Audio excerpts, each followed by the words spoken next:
said, thank you for inviting me to join you. So I will be running you through the gluten-free accreditation scheme that we run at the UK.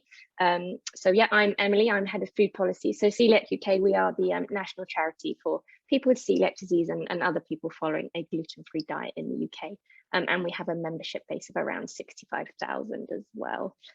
So what we are going to have a look at in this session today is I'll just very, very quickly skim over the food labelling laws, which I know you probably will have already received information about that during the sessions as well.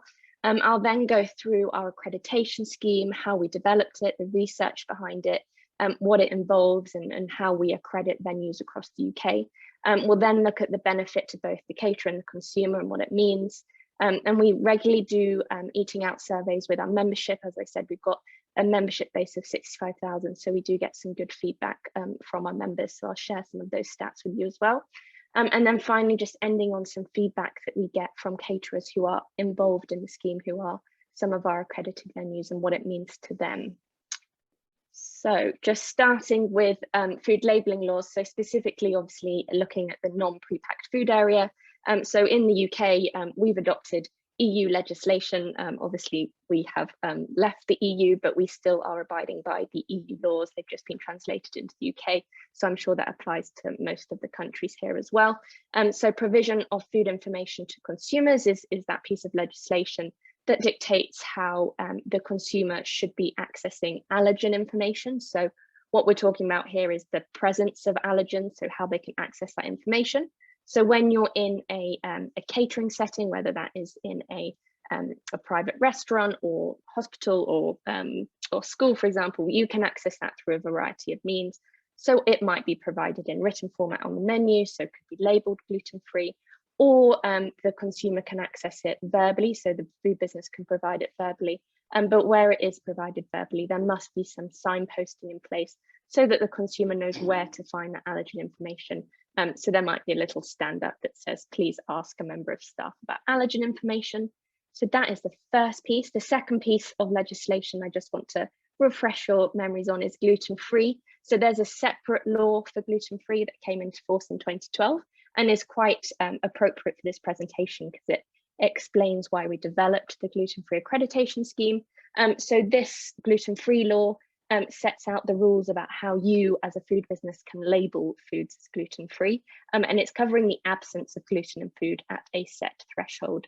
So only foods that contain 20 parts per million, so a very small amount or less of gluten, can be labeled as gluten-free, and that applies to all foods, so foods that are prepackaged, found in supermarkets, or foods that are loose in catering settings. So you might have just noticed that slight difference in the emphasis of the law, the two separate laws I've spoken about. So the food information for consumers is about covering the presence, so telling someone that an allergen is present in their food, whereas labeling gluten-free is about saying gluten is absent from this food.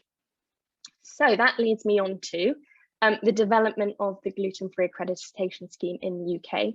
So, and it's all to do with the introduction of the gluten-free law and why we thought this was important. So we knew that this law was coming along in 2009 when that threshold sort of came about, and we knew that it was going to become mandatory by 2012. So we had a few years to put our thinking hats on and go, how can we support those living on a gluten-free diet? So we were very concerned in the UK that having this threshold and having this law, this gluten-free law, that caterers would not know how to serve gluten-free. They would be afraid of serving gluten-free and just not know what they were supposed to be doing.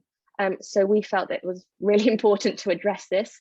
So we commissioned some research in the UK to best understand what are the requirements needed to deliver gluten-free in a catering setting. So we went into schools, we went into hospitals, and we went into high street restaurants to understand, and we carried out research with them to understand what were the controls needed, where were the key touch points that would need to be checked and reviewed in terms of serving gluten-free, and what did we find?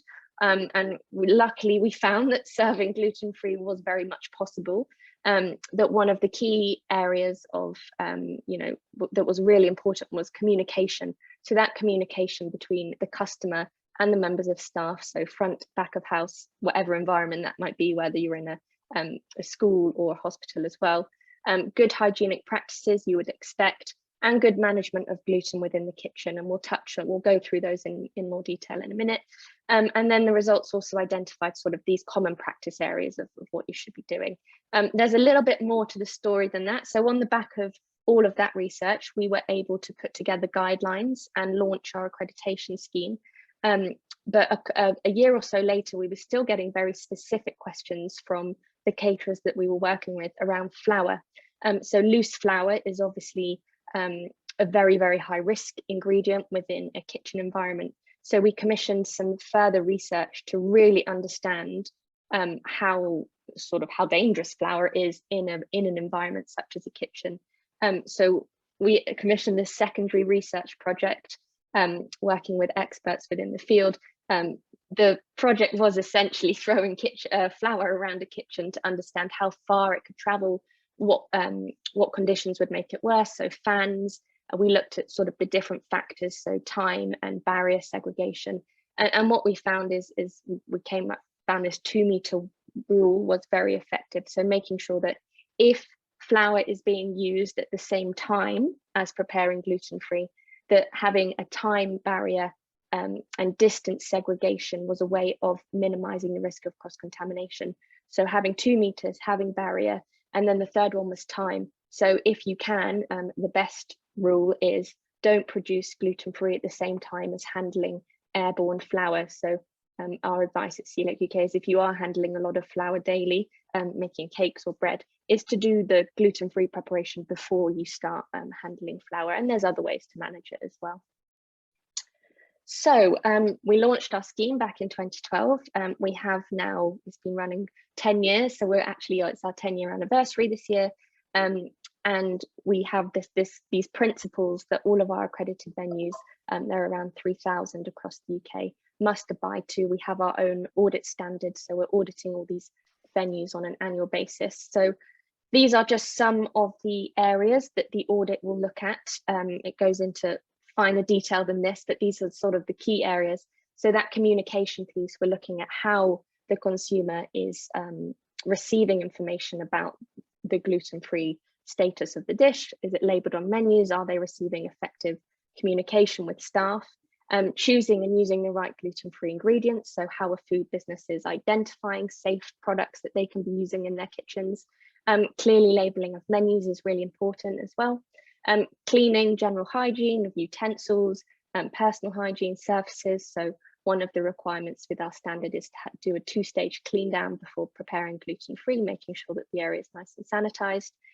Storage of gluten-free ingredients is really important.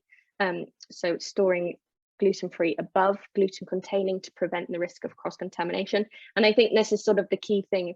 The whole foundation of the audit standard is based on reducing the risk of cross-contamination. So wherever something could go wrong and the food could become contaminated is what we're checking for.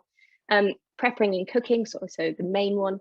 So we're looking at the equipment that's being used. So a big one is around the use of fryers in the UK. We get lots of questions on whether or not the same fryer for frying chips or other fried foods can be used. And if you're using gluten containing in that fryer, then either the oil needs to be changed or you have to have a dedicated gluten-free fryer, which we get asked a lot at Coeliac UK. And then that serving of gluten-free food as well. So making sure that the customer is aware of what is being presented to them, and the staff are well aware. There's not one in there, but a little image, but staff training is absolutely critical. And is something that we've definitely noticed is an area, not of concern, but something we need to pay extra attention to with COVID, because in the UK, everywhere the hospitality sector has been affected, and there's been a huge turnover of staff recently, people leaving jobs. So that training of staff to understand gluten-free and the principles behind it is an area that we're paying particular attention to. We do have an online training course that our accredited venues are required to take, and it's just regularly making sure that staff are being trained is really important. So how do venues in the UK become accredited? What is the process? What do we do to support them? So as I said, it requires an audit. So anyone new that's coming on board or existing accredited venues, we do a pre-audit review process. So we're reviewing all of their policies, all of their procedures they have around preparation. We will do a kitchen walk round. So if they're a larger chain, we won't do a kitchen walk round of every single venue. We'll do it of one because the practices are common. And we will review menus and wording to make sure that it's in line with our standards. They will have an annual audit, so it's on an annual basis that we're doing all of these checks. We obviously can't do an audit every single day. I wish we could, but we can't. And then once they've gone through all of that process, they're able to use the trademark symbol that you can see there on the screen, on their menus, on their website, wherever they would like to use it. We will then announce it to our members. So we've obviously got a large membership base in the UK, and we'll publish it in our venue guide. And also we have an Eating Out app as well, which is very useful if you're out and about and you're in a new city or you don't quite know where to access gluten-free food. It's very useful. So moving on to the benefit to both the caterer and the consumer. So what is the benefit of having a scheme like this, and what is its importance to the consumer?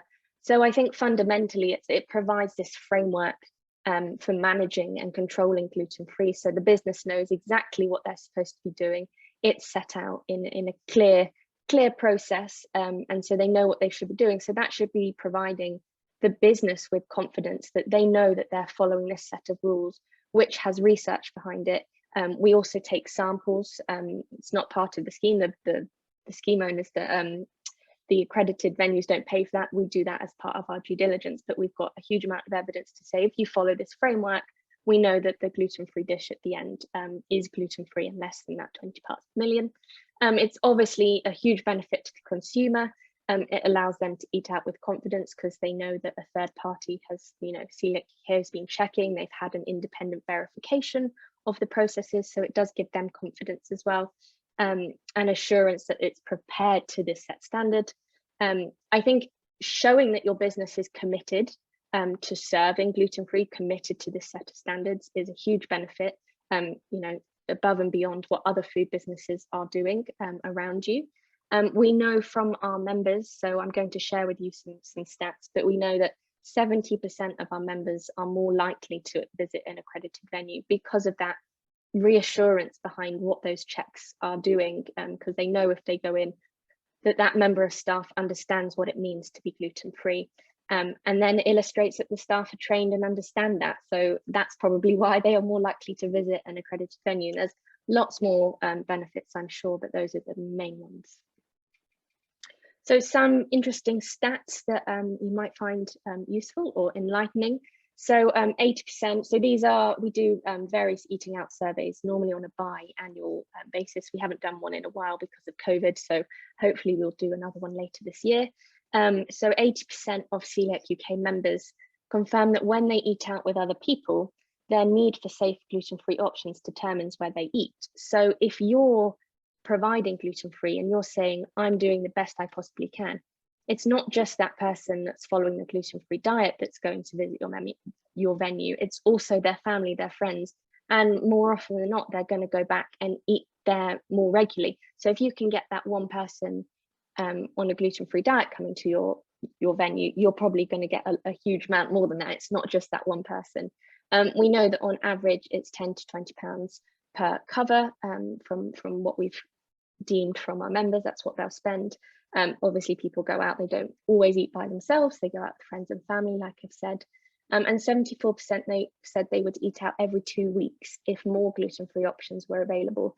So we have done some surveys throughout the pandemic as well, and there has been a shift in how safe people feel in terms of eating out on a gluten-free diet. I think their confidence has been knocked a little bit, knowing that the hospitality sector has, it's been a very tough couple of years for them. And each meal worth on average £60 of business to the catering sector as well. So what else? So looking at different sectors. So this is obviously UK specific, but we know that provision of gluten-free in schools, 51% of parents whose children follow a gluten-free diet find it difficult or very difficult to find provision in schools. So we're working very hard at Coeliac UK to try and work with more schools and improve that provision for children. The same in hospitals, in fact, slightly worse. You can see here, so we've got two stats, I think. Yep, so you've got hospital visitors. So that might be a friend that's going in to visit someone, wants to go to the hospital canteen, or perhaps there isn't even a canteen, and you can see there 79% find it difficult to access food, and then 60% of patients in hospital, so again higher than in schools, find it difficult to access gluten-free food when they are in hospital, which is not ideal when you don't have a choice, when you're you can't leave that hospital for whatever reason that might be, and you're not able to access food. 87% of members said they would like all venues with gluten-free options to be accredited, which is nice to hear.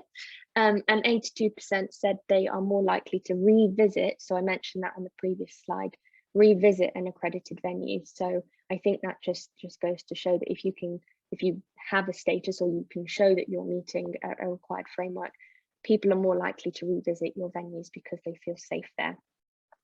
And so I've got a quote there from a Coeliac UK member: "I only eat at specialist gluten-free or accredited places. Many other places state they can provide gluten-free options, but when you ask them further questions, they usually demonstrate a lack of understanding."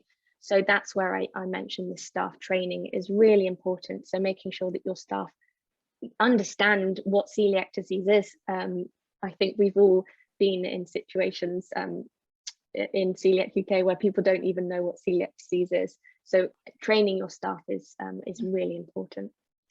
So finally, before we move on to some questions, feedback that we get from the venues that we are working with, in general, it's always really positive and a benefit to their business. They really appreciate the expertise, which we go through and review all of their processes. And then the response from the community is, you know, they say to them how beneficial it is and that they're an accredited venue. What else have we got there? So they've got there that they believe it increased their business because of it, and they're getting people coming through their outlets who perhaps weren't coming in before, just because they're able to serve gluten-free, which is great. And then the success of their gluten-free menu and the feedback that they're receiving. And you can see that it's just growing their business, that they've even opened their own manufacturing site for gluten-free bases, which is all very positive. So I think I've highlighted some of the benefits, and that gives you some insight to how we work in the UK and the benefits to our members and our community. And you know, we've still got a long way to go in terms of improving gluten-free access and availability, but this is a really successful scheme, and we know that our members and community really benefit from it. So hopefully that was helpful and insightful, and I know that Ida and Jasmina probably have some questions. Well, thank you, Emily. It was a very interesting presentation that you gave us. And coming back to the feedback from the caterers, did you get any feedback regarding the challenges that they face? Did they have any, and how did they overcome them? Yeah, no, that's a really good question. So I think we get lots of inquiries from catering businesses across the UK who have heard about the scheme or are interested in joining the scheme. And I think one of the main challenges there is they aren't confident in themselves that they're able to meet the required standard that would mean to become an accredited venue. So I think it's taking them on that journey to say, you can do it. And often the challenges that they think are challenges. So, but we've got, you know, no space in our kitchen to store things, or, you know, we don't know how we're going to keep our staff continually trained. All of those challenges can be overcome, and we support all of our venues on that journey because we've got that expertise. We know what needs to be done. So I think it's don't be afraid of not being able to do it, because more often than not the solution is there, and it is feasible for you to implement something. And I mentioned fryers. So fryers is a big question in the UK, and I'm sure fryers are used all around the world. If you're using the same fryer, there's a real risk of cross-contamination. So lots of venues don't have 2 fryers, or, you know, there's lots of things like that. And the simple answer is you just can't put that on the gluten-free menu, which is not great for the person on the gluten-free diet because it's quite restrictive, but it's the safest option. And I think we've always got to remember what's safe for the consumer. They don't want to eat gluten because it's bad for their health. and they have to avoid it. So it's looking at all these challenges and finding solutions to them. And there is always one, I promise. Yeah, or maybe they can invest into some new fryer. Yes. Yeah. Exactly. Do you know what is approximately the return of investments for such maybe bigger investments that some of them have to do? And of course they have invest a little bit in a scheme, but also in some, I suppose, in equipment, in I don't know what else. Yeah, definitely. So I didn't mention the commercials and what it costs to be an accredited venue, but there are 2 fees that our accredited venues pay. So they pay essentially accreditation fee, a licensing fee to be part of the scheme, and that cost would vary depending on how large the business is. And then they also have to pay for their audit fee as well. So obviously the more venues they have, the more audits that are required, and we work with a third party to deliver those audits. So there is an investment there. But I don't have the exact figures of what the benefits and the return on investment is for them. But what I could probably share with you is that, you know, we've been operating the scheme for 10 years, and a very, very small number of venues have removed their accreditation status for various reasons. But I'm pretty sure it's around 95 to 199% have continued with that accreditation. So it's an annual renewal. So, you know, if they didn't see the benefit in continuing as part of the scheme, they wouldn't. So the return on investment must be beneficial because they're paying this annual fee and getting more customers in. So I think that just shows you, you know, how important it is to them as a business that they're following this structure and framework, but also obviously it's the end user that's getting the most benefit as well. So I would say that small investment is worth it in the end. Do you know whether the price of these meals is more expensive? And are people willing to pay for a bigger price for safe gluten-free meal? In the UK, it's very rare to see the cost of gluten-free being more than the normal counterpart. I know that some places charge across Europe might charge €1 or €2 extra for the bread. In the UK, we don't see that. Most of our venues, they'll have the gluten-free menu, but what it's doing is it's looking at the full menu and it's going, which of these dishes on the main menu are gluten-free?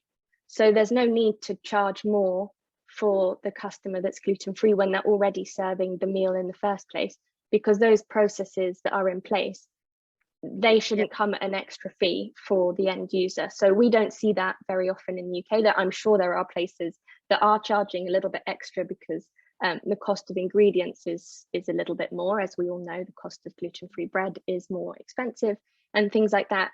But we would always encourage the venues that we're working with not to increase the charge to the end consumer and absorb those costs, even though the ingredients can be more expensive. But that is, that is the business case. Obviously, we don't run the businesses. We can only advise. But in the UK, we do pretty well at not having increased costs for the gluten-free consumer, which is a benefit as well. You're more likely to get someone to come back if you're not charging them extra. Yeah, you're right. And not only the person who is on gluten-free diet, but the whole families and friends and everybody joining that person. Well, thanks, Emily. I also have another question. Just I was thinking the restaurant staff, the caterers, they have to learn. They have to be deeply engaged and well-trained. And due to your positive feedback from caterers, what would be your main message to our caterers to encourage them to invest into knowledge and to, let's say, to go gluten-free?